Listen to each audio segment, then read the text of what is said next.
On this episode of Street Lore, Big Game Breakdowns, we are talking about the predecessor beef, or what I would consider the bigger beef, Young Dolph versus Yo Gotti. And the predecessor beef be the teacher against Yo Gotti, Gucci Mane. I don't know if y'all know, but of course, back in the day, of course, early 2000s, mid 2000s, early 2010s, they had a relationship, a working relationship. I think Yo Gotti, Gucci Mane was on the 5-Star Chick remix. Yeah, yep. he was on 5-Star Chick. Yeah, so they had a working rapport. Of course,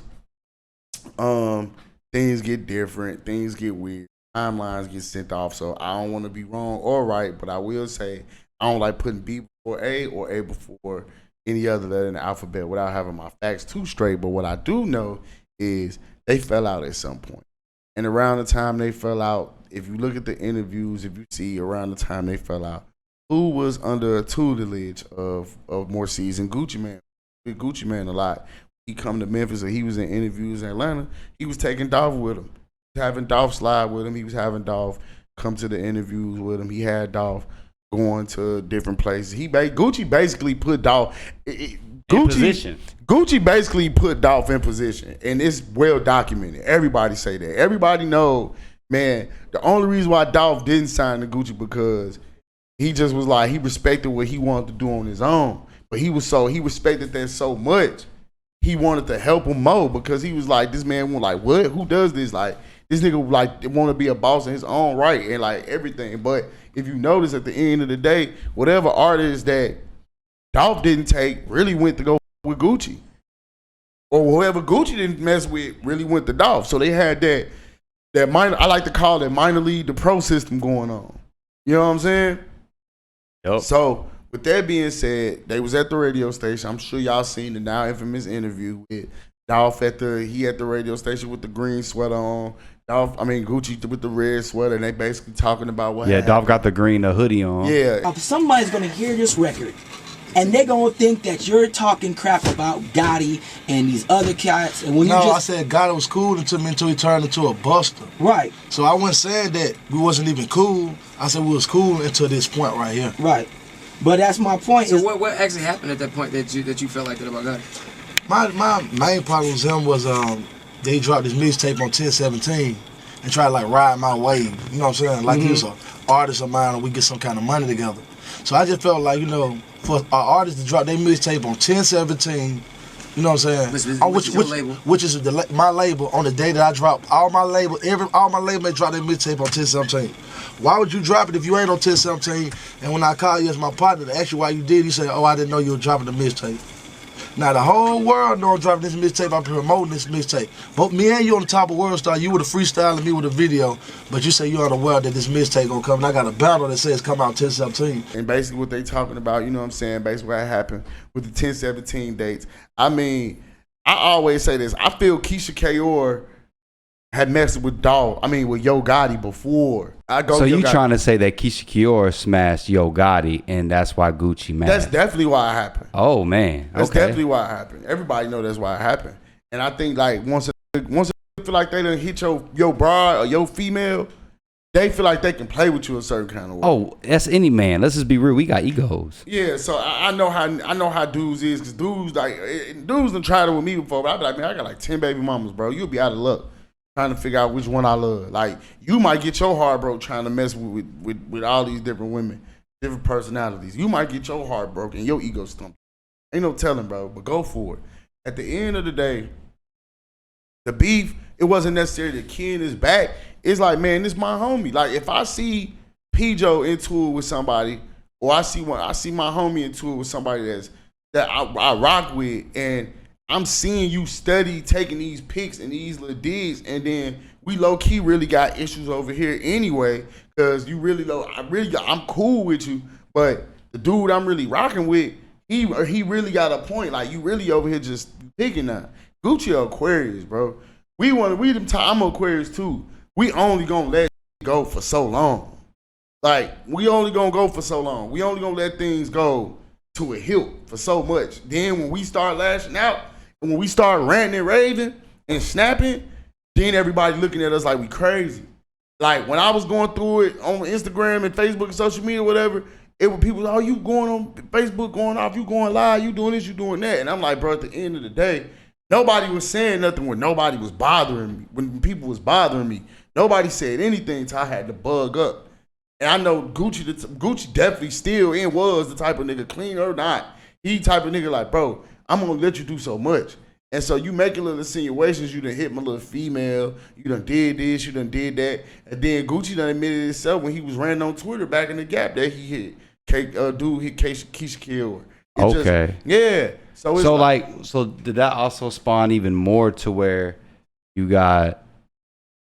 Do you think that Gucci got into Young Dolph's ear to say, "Hey, F with his baby mama"? I'm speculation. I'm playing devil's advocate. I'm not saying that's true. I don't think it look up like this. It could be that. It could be that. It could be that. And that's you gotta understand. Like I say, egos. I remember when Yo Gotti had that song, Pride to the Side. You feel what I'm saying? That might change the dynamic. Like he had love for him. Think about it. I had love for you. You cool with this now? From Yo Gotti perspective. We from Memphis, nigga. We from Memphis. Like, nigga, we could have sat down and chopped it up. Okay, you hit my baby. Or like, you with this, you taking sides with this nigga. Then you let this nigga put in your ear to tie my baby mama. Like, we could have got over. Like, I tell niggas all the time. That ego big. And I always say. And that's for any man. Once blood or some stuff like that get past, it's hard for a lot of dudes to see past that unless you stiff. I ain't gonna make it seem like I'm the toughest. I'm tender to somebody. Trust me. But at the end of the day, bro, I done been acclimated to enough to know, like, man, you can't get me out a nigga can't get me out of place about a broad.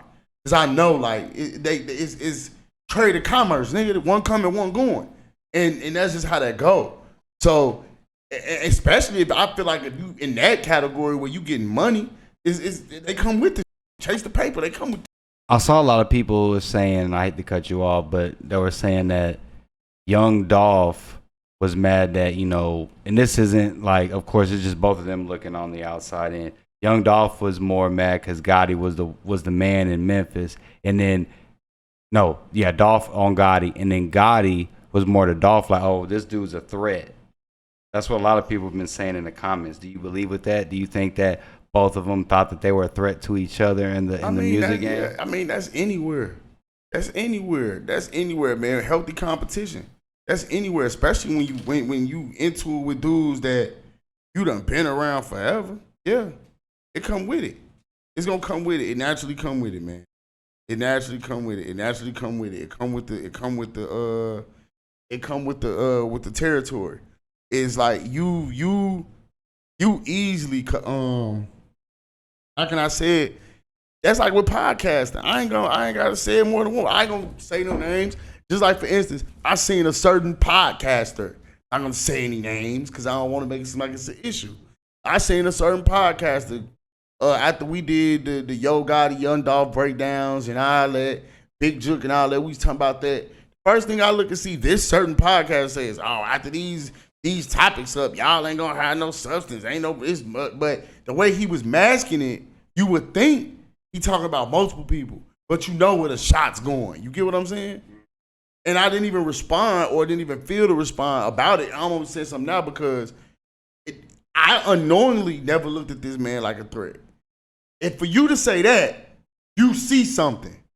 And if you see something, now I'm gonna capitalize off that. That's anybody, and that's all Dolph did.